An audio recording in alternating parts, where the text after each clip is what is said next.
Best advice for a CISO. Go. Find out what matters to the business, make that your priority, deliver that to support the business, and your program will flourish. It's time to begin the CISO Series podcast.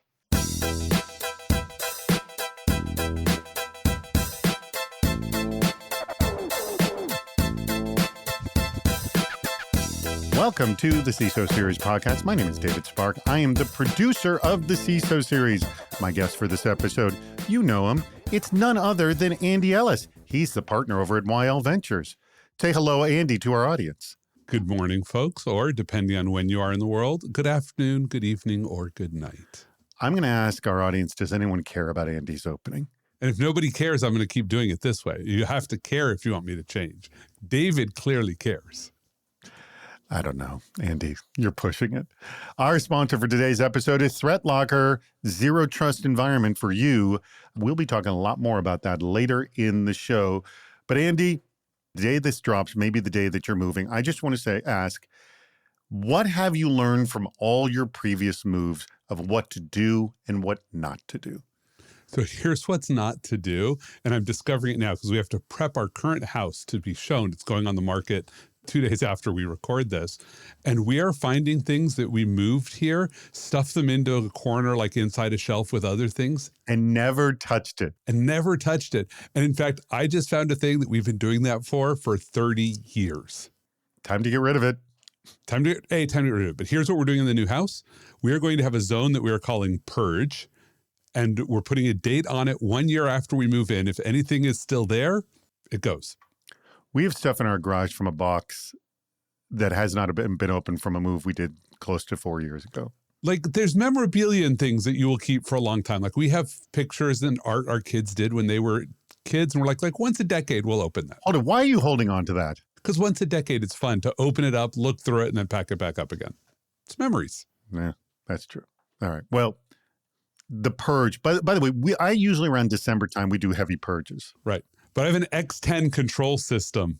Like literally my family owned an inn 30 odd years ago. We have the X10 control system for controlling all of the candles that we put into lights, into windows. I found out through Ancestry.com, because my sister did research, that I have ancestors who owned 2 hotels in Harlem, actually. Wow. Yeah, pretty cool.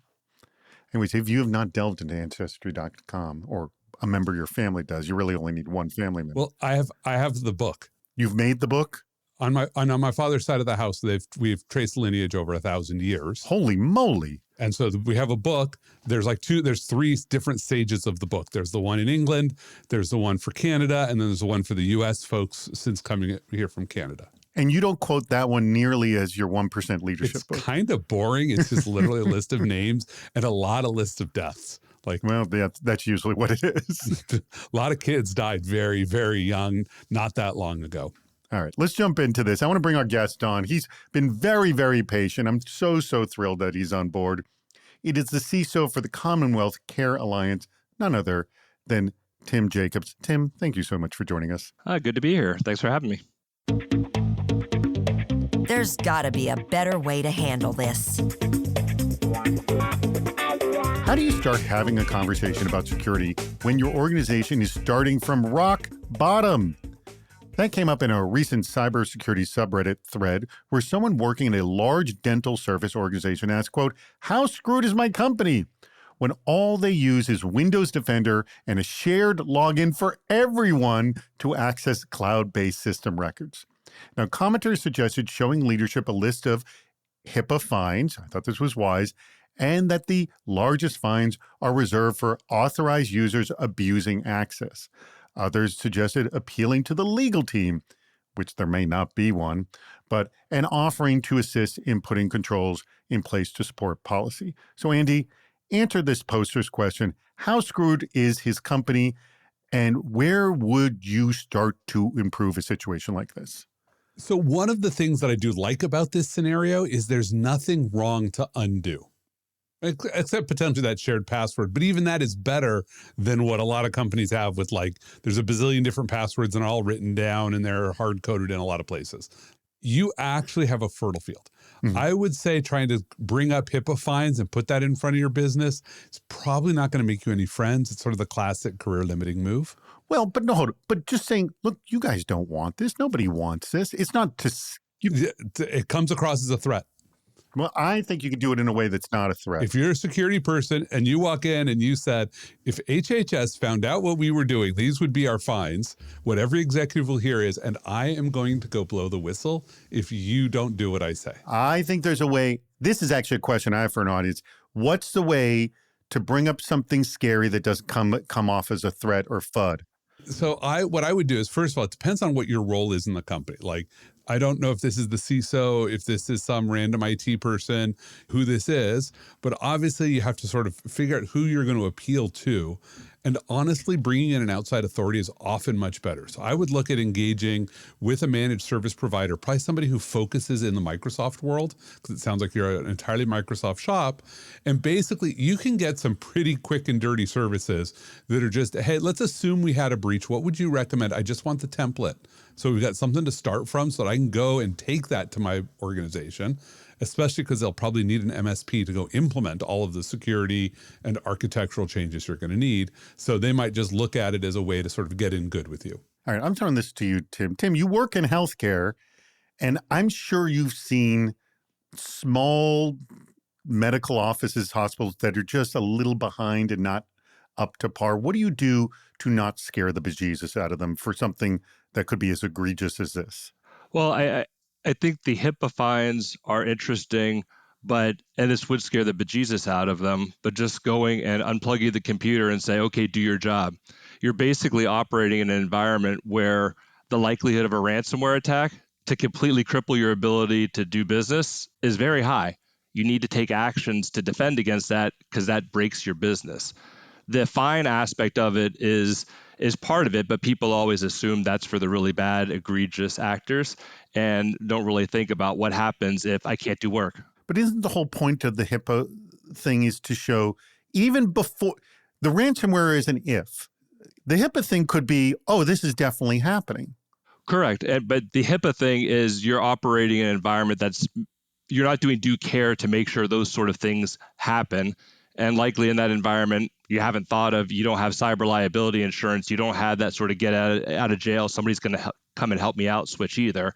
You're operating in an environment where if something breaks, it's going to be very detrimental to the business. So do they respond well to the unplug the computers, now run a business kind of response? It depends on who you're talking to. Well, my feeling is this is two crappy ways to deal with it on two different sides of the coin. Unplugging the computers, run your business versus, which sounds like it's a metaphorical thing you do, or scaring them about HIPAA things. You got to start with one. Which one do you start with, Andy? Go get advice from a peer executive in the company. Go find somebody who is successful and respected in the business and ask them this question. Say, look, I think what we're doing is unconscionable. Maybe I'm wrong. Convince me I might be wrong. Or give me some advice on how we should broach this topic, because I don't want to walk in and say, we have to spend $1 billion fixing security, because nobody will want to do it. Like, what's the way in this organization that successfully gets things done?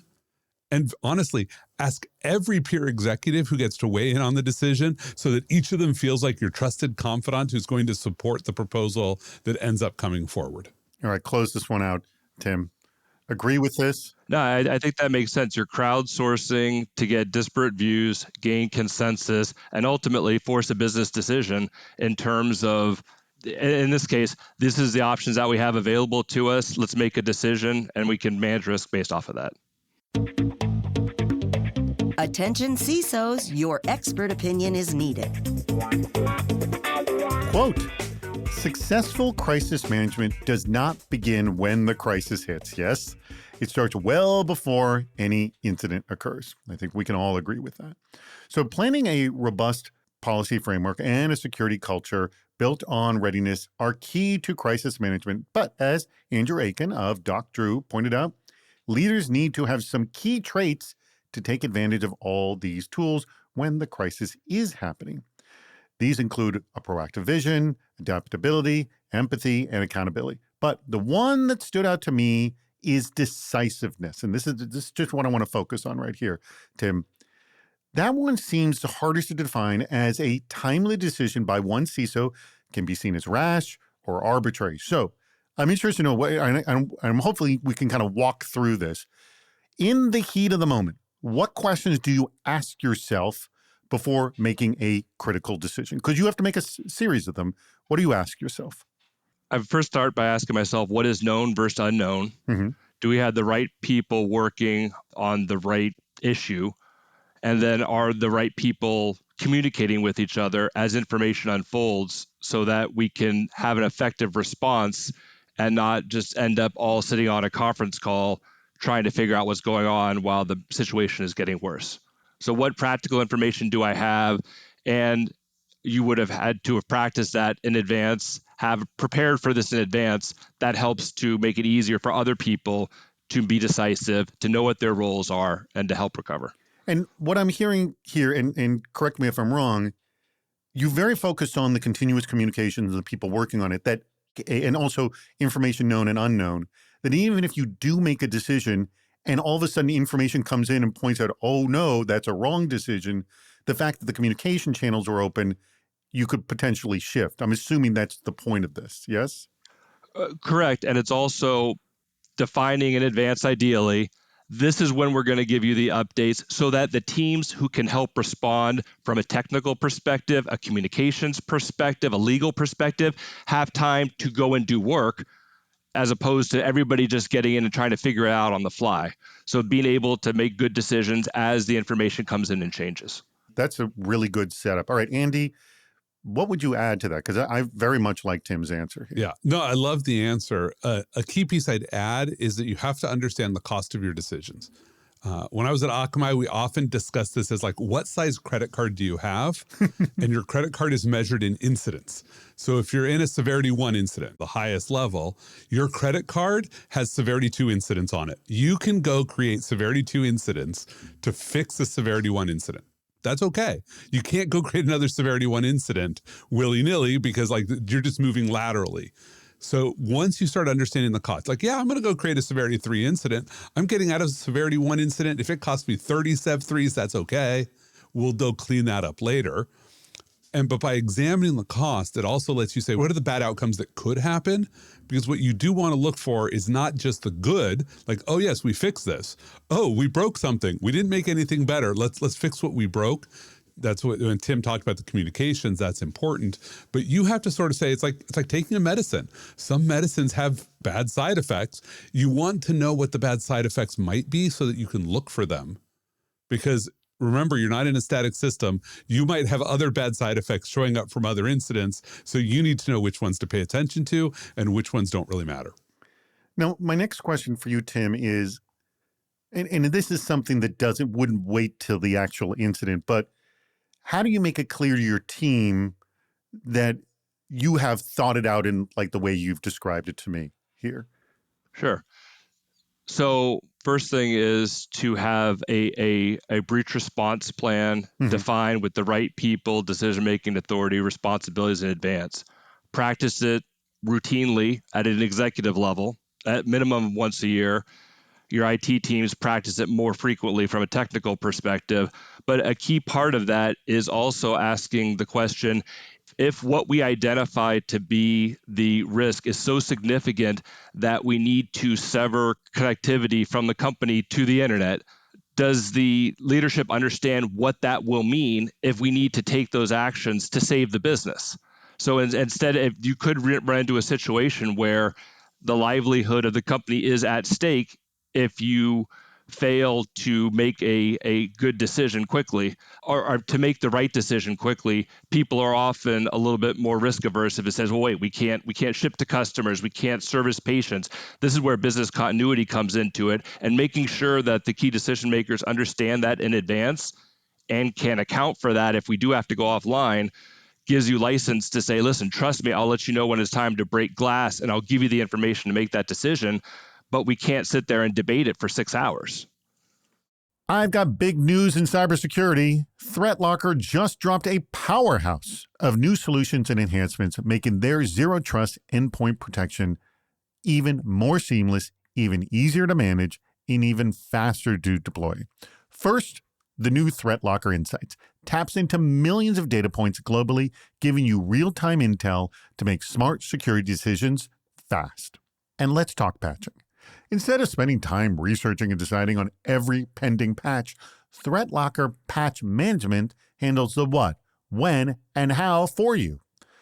Cloud Control shields your Windows 365 tenant from phishing attacks and token theft, two of the biggest Microsoft 365 security gaps. Then there is the new User Store. Users get instant access to pre-approved applications. No waiting for approvals, easy for IT, seamless for users. And those pesky websites no one should access through your business network, Threat Locker Web Control lets you block them with an agile, pre-categorized database, no extra integrations, just seamless protection. Now, what hasn't changed? Well, the gold standard US-based Cyber Hero support team, answering calls in about 60 seconds, 24/7 with unlimited support. And that's service you can count on. Over 50,000 companies worldwide choose Threat Locker. For more, visit their website. It's threatlocker.com, spelled just the way it sounds. Go there to learn more about their suite of zero trust solutions. It's time to play What's Worse? All right, Tim, are you familiar with this game? I am. All right. Two crappy scenarios. You got to pick one that you think. I think this one is balanced, Andy. This is what I say. I think it is. Those are like a red flag. Like that's like the death flag in an MMO when you're like, I think we're prepared. All right. Well, these are both bad. Comes from Neil Saltman of Ahead. He's given us. Okay, it came from Neil, and then it's fast. It's going to be at least entertaining. Well, this one's kind of straight up. Okay. All right. He's always given us lots of good what's worse scenarios. Here we go. By the way, Tim, I always make Andy answer first, and you can agree or disagree with him. My hope is you'll disagree. You should always agree with me. Don't listen to him. All right. Which one is worst for a zero trust architecture? This is what Neil asks. Which one's worse? Is it weak authentication methods or a poorly deployed segmentation with way too many policy exceptions being allowed? Andy. Oh, this one's easy. Sorry. First one. I thought you would lean on that one. Root of zero trust is identity. Yes. If you don't have identity, you don't have zero trust. Like, I know everyone wants to put microsegmentation into the zero trust framework. I will say that there are basically three different parents of zero trust, right? There's the one everybody knows, which is, David, tell me. The parents of zero trust? Who's the father who gets called the father of zero trust? Are we talking about Chase Cunningham? Yeah, Chase. Chase Cunningham, okay. Right. Who I ran into at Threat Locker's Zero Trust World Conference. He was there. Right. So you've got that. He gave a great presentation, by the way. But you also, most importantly, the true parent of zero trust is Heather Adkins at Google. It is Heather who broke the Operation Aurora and who basically is the architect behind Google Beyond Corp. And it's me who's the architect of Akamai's Zero Trust, which actually came to market as the first commercial one. And I will tell you, microsegmentation is the least important thing in Zero Trust.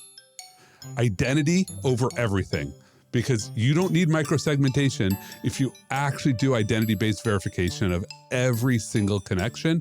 You functionally get app-level microsegmentation. You don't need to do it in the network.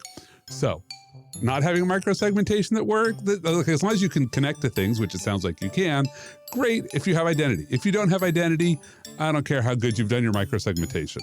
It's not the no identity, it's just weak identity, weak authentication. That's weak identity is functionally no identity. Okay. All right. Andy thinks this is easy, and he's leaning on the weak authentication model. I'm leaning on my own expertise. I'm literally giving a talk on where zero trust went wrong. Yeah, well. Or I already did, given when this one did. I just did one a month ago. Tim, as I understand, is doing the rebuttal to your talk. Correct, Tim? I would love to do point counterpoint and rebut this just viciously. I can't. I got to agree with Andy on this one. I'm sorry. My favorite thing is how many of our guests say, I would love to disagree with Andy, but I just can't. They want to. Well, the thing is, I had the feeling that you would go with the weak authentication models, but I was hoping this poorly deployed segmentation with too many policy exceptions would kind of lean itself too much, but it's not leaning enough. No, I don't need segmentation at all in my zero trust planning. Yeah. So, okay, Tim, you agree. Why do you agree with Andy here? The authentication is key. We're talking zero trust. If you don't have that, if it's just a matter of poorly designed segmentation, then certainly people can traverse in areas that they shouldn't. But if they shouldn't have access in the first place, I mean, the blast radius is more contained there. Right. But if you don't authenticate properly up front, you've sort of missed the whole point. Right. And just to be clear, if I've got a microsegmentation advocate or vendor listening, this is not me saying microsegmentation isn't important, but it is not part of zero trust. It solves a different problem, which is you have environments that cannot do zero trust because they cannot do identity-based authentication. Think like hospitals, since we've had Tim here. Like, I suspect he doesn't want to talk about the fact that he's got a lot of equipment that is basically limping along on ancient versions of Microsoft that we won't even mention what they're running, because that's all that is supported by the vendor of some healthcare IoT that is making a fortune for a hospital. And all that you can do is microsegment that to keep everything else away from it. As long as we feed the gerbil that's running in the back of the computer to keep the operating system going, everything's good. Yeah. I think, doesn't the gerbil have a longer lifespan than a Microsoft operating system? You would be really surprised at how ancient some of the early Microsoft operating systems now are, and they're still running. Oh, I know. I've talked to a lot of people in healthcare. It's creepy, scary. Yeah. Yeah. I think I will, after this move, I will not have any boxes older than some of Tim's Microsoft deployments. But I cannot say that is true right now. That's an admirable goal. By the way, Tim is wisely staying silent here. Let's look under the hood. Effective threat modeling requires an accurate understanding of asset value. That seems obvious, but what framework are organizations using to value their assets? This might be easier for your most valuable assets. We call them crown jewels for a reason. But outside of that, how much clarity do we actually have into asset value within our threat surface? So Derek Fisher, who's the director of cyber defense and information assurance program at Temple University, pointed to various asset valuation approaches: current market value, replacement costs, or by the revenue generated over time. And I'm going to start with you, Tim, but are we missing an opportunity with our security controls if we don't have a clear idea of asset value? Because again, this goes into the whole crown jewels thing, but just saying, I guess we're defining the value in different ways here. So, and Tim, I mean, do you go this far to determine it? Again, I wouldn't focus too much of the value of the physical asset itself. It's more the role of the asset in processing critical data that supports the company. That's key, and how it's configured, how it's connected. But the relative cost of the asset itself is important, but not as key. Okay, so where does that importance lie? Like, I mean, my feeling is, well, first, let's start with this. How difficult is just to find the crown jewels? Let's start with that. It's difficult. It's iterative based on talking to your business stakeholders, and it's just as difficult to be able to do a good updated mapping of where the data flows throughout your environment. There's a new proposal for a revision to the HIPAA rule. If it goes into effect this month, it's going to require that organizations have a clear understanding of where data flows throughout their environment, that they've done a risk assessment and evaluation based off of that. That's a lot easier said than done. But it's also very hard for people to describe what they are. And I'm going to throw this to you. You don't just say, hey, what are your crown jewels? And they go, oh, here they are, and hand you a spreadsheet. It never works like that. Asset valuation is an output of risk modeling, not an input. This is where I think almost everybody gets it wrong. Okay. You don't know what your assets are actually worth until you have done risk modeling. And great risk modeling does not talk about asset value, except in the case of liquid assets. Mm-hmm. Like, yes, if you're a bank and you have a stockpile of money, or you're Fort Knox and maybe you do or don't have gold, like that's an asset that you can easily say, oh, well, it has a fixed value irrespective of me. Like, it's sort of intrinsic from an economic perspective that you can value. Everything else has no value until you do risk modeling. I'm a huge fan of Levison's work. Everybody who listens has heard me mention Nancy's name at least a dozen times by now. You do not talk about asset value. You talk about unacceptable losses to the business, right? And I'm going to put Tim on the spot here. Sorry, Tim, but yeah, I've done this to the airline folks. what is the worst thing that can happen to your business? What's the worst incident you've got? The worst incident is that we can't deliver care to our patients and people could die or suffer very serious health outcomes. Yes. Right there. Like, he's got human life. Someone dying is the worst thing. Tim, what is the value of a patient's life to you? Right. The laugh is the right answer. It has no value. You don't value it. You don't put a price tag on it. You just say, this is the unacceptable loss. If someone dies on my watch, they're not an asset. I don't put them on my balance sheet. That's my unacceptable loss, and I work backwards from it. Now, out of that, you'll discover that you have like critical systems that if this system is not available, I can't deliver care to a patient, and I increase the possibility of someone dying. Now you understand that that's a valuable asset. That's why I say asset valuation is an output of the risk model, not an input to it. So this can't be used at all, are you saying? I have never seen anybody who started from a let me value all of my assets and then do risk modeling end up with a usable risk model. I'm sure there's somebody who's done it. I've just never seen it. No, but these are reasonable questions like, what does this data make for the business? But you're coming at it backwards. What you're really doing is saying, what is the unacceptable loss to my business? Oh, I lose a product line. Okay. Well, if I lose the product line, that tells me that product was valuable. Mm-hmm. So what is involved in doing it? That's what I say you work backwards from the business impact of losses, not forwards from the asset, because you will also find assets you didn't know about when you work backwards. You say, this is what I deliver. I deliver this form of patient care. And now as I start working backwards, well, what's involved in delivering patient care? What systems do we rely on? Mm-hmm. At each stage, people who are embedded in that can tell you, oh, I need these 7 things. Like a nurse will tell you, these are the critical systems to me. But if you started from listing your critical systems, you might only get 6 of those 7. Work yourself backwards from the business. All right. And those outputs certainly help as you do threat modeling on continued basis going forward and can be used by the business for other purposes. But agree, it's not necessarily the start. Managing security changes for business optimization. Quote, one of the often overlooked and underappreciated benefits of a security focus within an organization is that because security is by nature an in-the-weeds discipline, attention paid in this area invariably uncovers other unrelated benefits. All right. The security versus convenience spectrum is often cited for cybersecurity that is taken as a given. But while security enhancements may add overhead, they can also uncover valuable things you might not otherwise find. This was pointed out by Rob Black of Fractional CISO. He points out internal audits can reduce license fees for departed users, code reviews that can improve functional, not just security problems, and vendor reviews that can show where you can consolidate services between departments. All right, I'll start with you, Andy. Are there any other outright business improvements you've seen from added security measures aside from keeping the business open in the first place?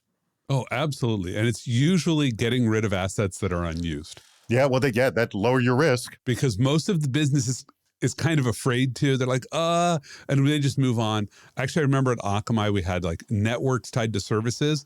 The first time a network was actually deprovisioned completely all the way, so it's no longer referred to in any system, was actually done by somebody on my security team, because she just sort of ran into this, like, we have 14 machines left in the network because everybody's afraid to turn them off, and like, but had mapped the safety of what it took to turn off a network, and so just went and did it. Like, that was really cool that I had somebody who actually would engage in doing that. I see places in the cloud where people do cost optimization because they discover there's a whole bunch of assets that just aren't in use. Oh, let's get rid of those rather than trying to secure them is certainly a great approach. So to me, I see this all the time in just reducing your overhead and your cost by finding things that are easier to deprovision than to secure. Tim, what have you seen from your security that's helped in other places? So one area would be business email compromise. So through shining a light on the way that the company operates, through being able to identify potential phishing incidents, you can identify things like, do we have employees who are communicating back and forth with an adversary in our accounts payable department? Are they transferring money? The typical like wire fraud transfer that you don't think is ever going to happen is sometimes your security program can identify that those communications are happening. And then you realize that the business has no control within their accounts payable department to be able to validate when somebody asks you to change the routing information to actually check and do that. So it's a basic control that you would expect to exist in the business that nobody knew was missing until through security, you identify different patterns of behavior and then start to shine a light on it and say, well, why are we doing this? So let me ask you, this also goes to sort of a greater issue here in that we see this also for, let's say, efforts for environmental issues. I'm just throwing something completely out. It's very hard to get someone to jump on something just because it'll be environmentally better. And I get the sense that security may have that same problem sometimes that, hey, this is going to make us more secure. But yes, it does reduce risk, makes things wonderful. So are there cases, Andy, where you have led with the not security reason to do something? Oh, absolutely. Or actually, I've done the opposite as well, where I've used the security reason to give the push to the other thing that was needed. Like, how do you get to an agile deployment model? Like, your engineers all want to be agile, and they really want to have a CI/CD. But if you're a legacy company, there's a good chance you don't have one. But you can go play the security horn and say, oh, I need you to be on agile because it means that we can deploy patches faster. Right. And the reality is you're really pushing on, we need to be able to deploy software faster because you keep not deploying my patches because it's too expensive for you to do software updates. So let's get to fast software updates. Like, that's the easiest thing to do, is tie yourself to the speed of the business, because getting your engineers and your IT organization to be faster is always better. So just push for that one. What about you, Tim? Have you done something like that where you push the non-security reason to get something through? Somewhat, it would be if we're talking about code validation checks through a SDLC process, and using the analogy of just product defects, take security out of it. But if we're not looking for these checks up front and we're delivering bad code, bad products, you would never deliver a car through an assembly line that hadn't had the right checks. Why are we waiting until we've already delivered something to fix it after the fact? More costly, more risk. We need to rework the way we work so we can be faster and more efficient. Very good point. Well, that brings us to the very end of our episode. I want to thank our sponsor. That would be ThreatLocker. Huge thanks to ThreatLocker. Remember, just go to their website, threatlocker.com. Check them out. They've got an unbelievable suite of zero trust solutions. Tim Jacobs, who is the CISO over at Commonwealth Care Alliance, thank you so much for joining us. Tim, are you hiring over at Commonwealth Care Alliance? Thanks for having me. And not currently hiring, but always looking to meet people who are interested in security, because when there's a need, you never know, having that network of people to tap on, it always helps. And have you tapped on that network in the past? I have. Yeah. So, we ask if people have positions open, but it's always a good time to network. There's never not a good time to network. Andy? Absolutely. Is there ever not a good time to network? While you're sleeping. Sleeping? Yes. So sleeping is a bad time. Sleeping's a bad time. But and the way you should think about networking is about just connecting with somebody and giving to them so that when you need from them later, there's a connection. Most people think of networking as, oh, I'm looking for a job, let me go network. Oh, I know. A little too late then. That's when you want to exploit your network. I know. That's the number of times I've heard that people who don't network, it goes, oh, I got to all of a sudden start networking so I can get a job. And so it's like, oh, yep. Good luck. That's what I say. All right. Thank you so much, Tim Jacobs. Thank you so much, Andy Ellis. And thank you to our audience. We greatly appreciate your contributions and for listening to the CISO Series podcast. That wraps up another episode. If you haven't subscribed to the podcast, please do. We have lots more shows on our website, CISOSeries.com.